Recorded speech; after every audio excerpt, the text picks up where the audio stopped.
There's a great part of it. I will apologize if I sound hoarse. I feel much better than I sound. I have been sick. I was very sick this week. I had a horrible chest cold. There were some times I did not think I was going to live. But I survived after my wife finally drugged me to the doctor, or actually forced me to go to the doctor. Got some shots, and I am feeling much better, but now I'm at that point where all of that junk has to kind of come out. And so I'm coughing, and if I cough right during our sermon, I apologize for that. I hope that you can overlook me coughing some. If you got a Bible, turn to Hebrews chapter 10. We're going to look at verses 24 and 25 today. As I was thinking about today, and this idea of I will avoid Churchianity. I will avoid the trap of Churchianity. Now, I'm not saying I'm going to avoid the trap of Christianity, because we want to be that, okay? We want to be part of Christianity. But I will avoid the trap of Churchianity. What do I mean by that? What I mean by Churchianity is living in a way and having church just be something that is where we go on Sunday and we enjoy some good singing. We enjoy somebody getting up and talking. And we enjoy getting to see our friends and hanging out with our friends and fellowshipping with our friends. And it's a great time. But then when Sunday morning is over, I go home and I go on with life. I think that's Churchianity. Churchianity is when we go to church instead of do church. I've always wanted church to be something bigger than me. I've always wanted to be a part of a church that was bigger than anything that I could take any credit for. And I've been in places before where it started to happen. Where things began to just kind of happen within a church that you look and you go, I don't understand, I can't explain what's going on here. The first church that I pastored, we doubled in size in 6 months. Now, I will tell you, doubling in size from 60 to 120 is one thing, okay? Doubling in size from 500 to 1,000 is a whole other thing. But we doubled in size in 6 months. It was the craziest thing. I look back, and I cannot tell you anything that we did to make it happen. There was nothing that I could point to and say, it was this. But there were times that we'd go to make a visit, be in an apartment, talking with a person, pray with them, encourage them, get them excited about coming to church, walk out of the apartment, and somebody would meet me outside the apartment and would sit and talk with me again and end up leading somebody to Christ walking out of the apartment. And sometimes you're just kind of like, what in the world is going on? How is this happening? But what happened in that church happens in so many churches. There were people that began to be uncomfortable. They began to be uncomfortable because the people that were coming into the church were not like them. And they began to say, I don't really know if we want them here. I don't really know because I can't get my seat when I come in. It was frustrating to watch what God was doing in this church and then to watch it just get killed and to watch it just kind of fizzle out because we weren't willing to be a part of something bigger than ourselves. Do you want church to be about more than you? Do you want it to be something that when you come to church, there's an excitement because you know that something good is going to happen? Well, if that's you, I want to give you some challenges today. Hebrews chapter 10, verse 24. The writer of Hebrews says, "And let us consider how we may spur one another on toward love and good deeds, not giving up meeting together, as some are in the habit of doing, but encouraging one another, and all the more as you see the day approaching. Now that is a verse that we are very familiar with, but I want to tell you, the reality is that translation out of the New International Version, it is so weak. When it says here in verse 24 that to let us consider how we may stir up. Consider. Think about the word consider. For most of us, that word consider, we think about, well, I said in early service, I gave consideration to not getting up this morning. Okay. I thought about not getting up. When my alarm went off, there was a little part of me that said, I think I'll just turn it off and go back to sleep. I've been sick all week. I can just have my wife call and tell John that I'm sick. And I gave some consideration to it. Now, about how long did I really consider not coming in this morning? About 2 seconds. But I gave consideration to not coming in. When we read, let us consider, sometimes we give this idea that, I considered it for about a second. But that word in Greek means much more than consider it for a few seconds. That word actually means to give great thought, to put a heavy emphasis upon thinking about what he's going to tell us to do. And so when the writer says to give consideration, let us consider, he's not saying think about it for a minute and then blow it off and go on. He is saying to put all of your effort, all of your attention, all of your thought into doing what he's about to say. Well, what does he tell us that we are about to put great consideration into? It's stirring up good deeds. Before we talk about that, how much thought and consideration do we give to helping our children that want to be good athletes? How much thought and consideration do we put into developing them as athletes? In this society, it's a lot. The programs to train and develop athletes are billion-dollar industries in this society. There are tournaments, select teams for every sport imaginable. You can go hire your individual private coaches to develop yourself athletically. And parents pour thousands and thousands and thousands of dollars into developing their children athletically, to giving their children the opportunity to go and to play sports. But yet, how much do we put into developing our children's love for God and our children's ability to be better followers of Jesus Christ? How much time and effort do we pour into making our children better followers of Jesus compared to how much we pour into making them a better basketball player or a better baseball player or a better flute player or a better drama? We put so much effort into so many things that honestly are so meaningless.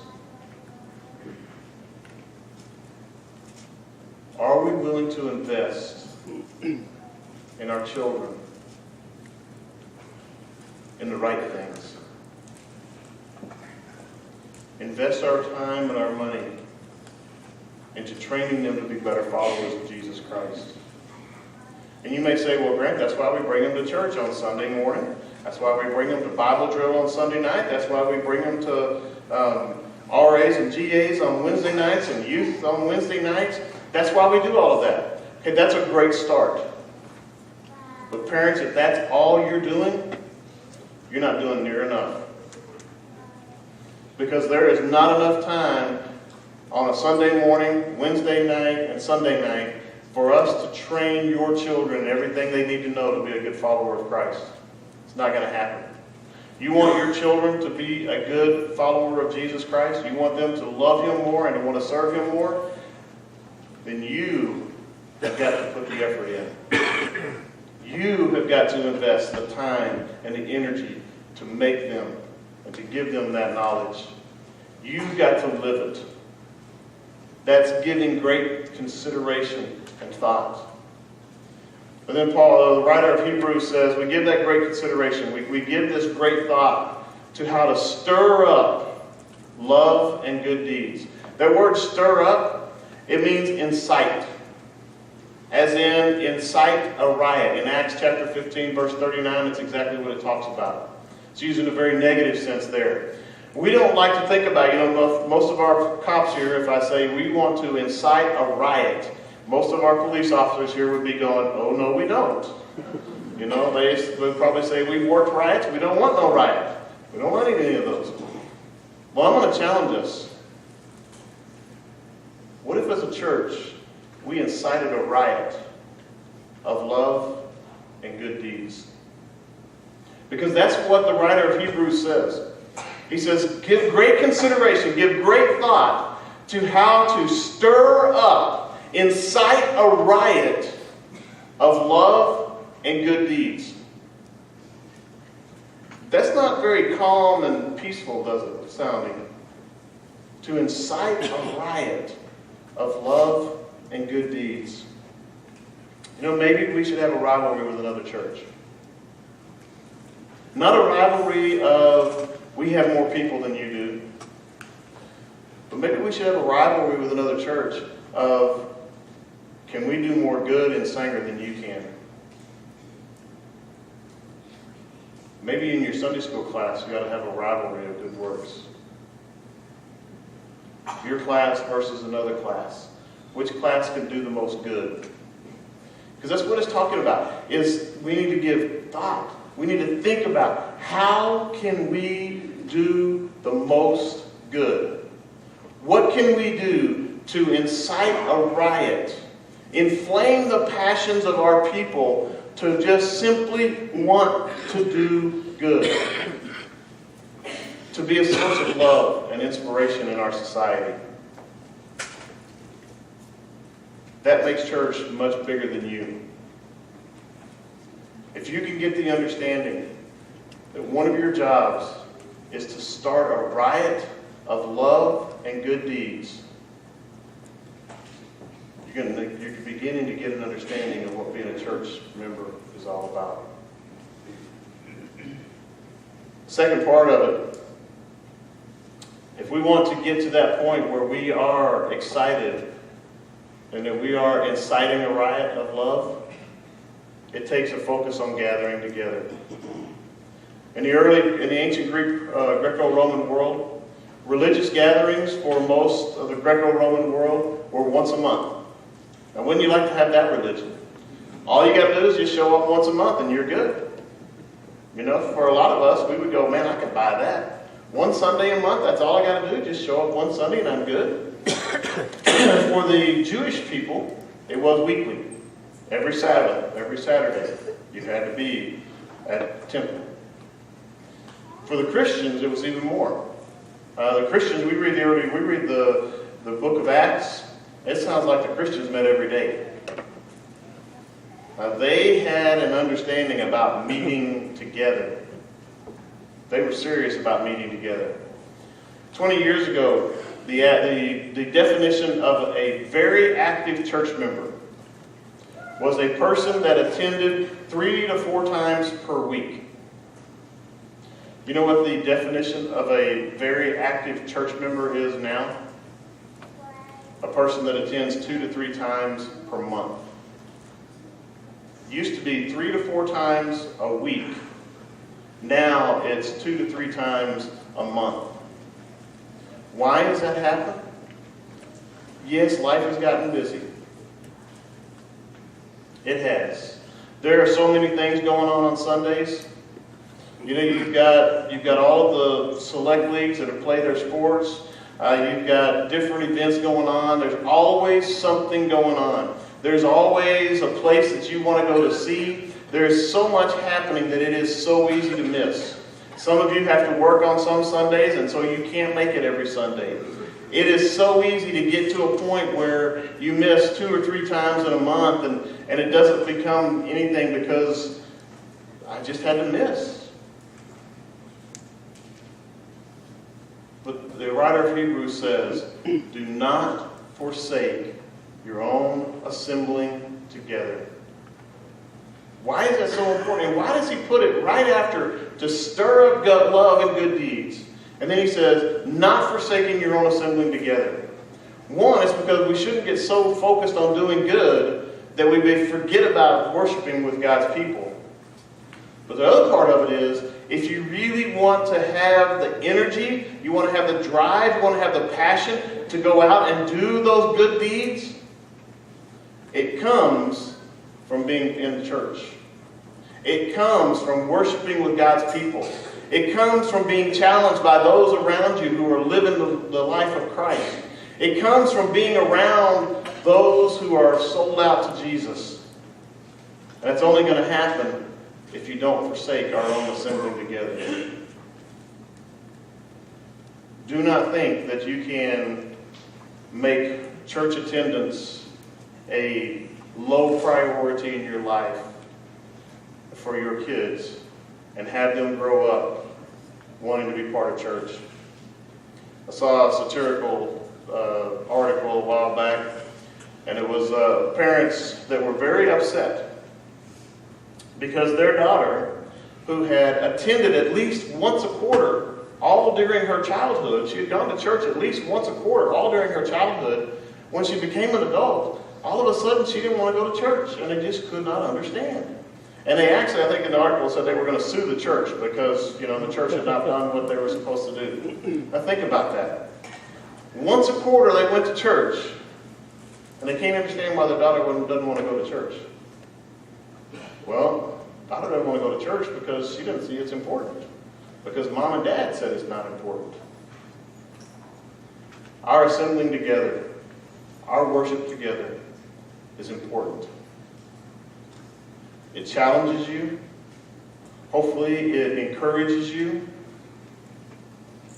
As you meet with other believers, you hear what God is doing in their life. And sometimes the best thing that happens isn't somebody standing on a platform preaching. Sometimes what encourages us the most is hearing in our Sunday school class what God is doing through another person in our class, and how God is challenging them, how God is building them up, how God is pushing them out the door to go and to serve Him. That's why we meet together. Because we encourage each other, we build each other up. And then the writer of Hebrews ends this passage with, and all the more as you see the day approaching. That's our purpose. That word, the day, in the Old Testament, it was a day of wrath. In the Old Testament, it was the day when God was going to come and judge His enemies. It was a day that if you were not a Jew, it was not going to be a good day for you. In the New Testament, we consider the day, we think of the day as the day when Jesus returns. We think of that as when Jesus returns back to earth and takes us to be with Him forever. That is a wonderful thing for those of us who are followers of Jesus Christ. But why should we do all of these things? Why should we not forsake our own assembling together? Why should we stir up love and good deeds as we see the day approaching? Because as we see the day approaching, we know what comes with it. And what comes with it is judgment. God is going to judge all of His people and all of the world. You and I, as followers of Jesus Christ, we have two judgments coming. Well, the first judgment is whether or not we get to heaven. And the second judgment is what was our life worth.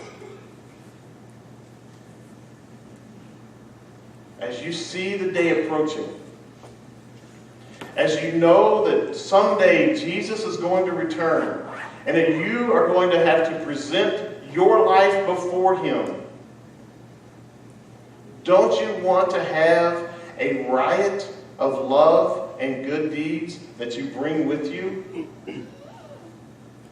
Don't you want to be able to trail behind you all of the good that God has done in your life? When I think about meeting Jesus in heaven, my fear is looking in His eyes and thinking, I could have done so much more. What I want to hear from Jesus is, well done, my good and faithful servant. And the only way we're going to hear that is if you and I take this passage and we give consideration, great thought, to how to stir up a riot of love and good deeds. Because as we stir up a riot of love and good deeds, the people around us are going to want to know, why is this? They're going to want to know, why are you doing what you do? Why do you serve the way you do? Why do you love the people that you love? And in doing that, they're going to find out about who Jesus really is. And that's when you begin to trail up and you begin to pile up all of those treasures in heaven. So do you want to be part of a church that's just okay? Or do you want to be a part of a church that is building up a riot of love and good deeds? I want to be a part of a church that's starting a riot. Now don't quote me on that on Facebook, okay? They're going to say, wait, the First Baptist Church wants to start a riot. Yes, we do. I want to be a part of a church that starts a riot of good. I want to be a part of a church that people look at and go, wow, God is working there. That's the kind of place I want to be a part of. And I'm going to tell you, it's scary. It's scary when a church really sells out to doing what God has called it to do. When a church begins to say, we don't care about all of the things that we used to think about. All we're going to care about is doing what God has called us to do and being who God has called us to be. It's a scary thing. Because things will change. People will change. You won't be able to sit in your regular seat many times. Matter of fact, you might not even be able to get into the service that you want to go to. And it's kind of scary. But it's an amazing thing to be a part of a church that sells out completely to Jesus and avoids Churchianity. Because I don't want to be part of that. I want to be a part of a church that just has some great times together. I want to be a part of a church that makes a difference. And my prayer is that you want to be that too. That you want to be a part of a church that incites a riot. Let's pray. Our Father in heaven,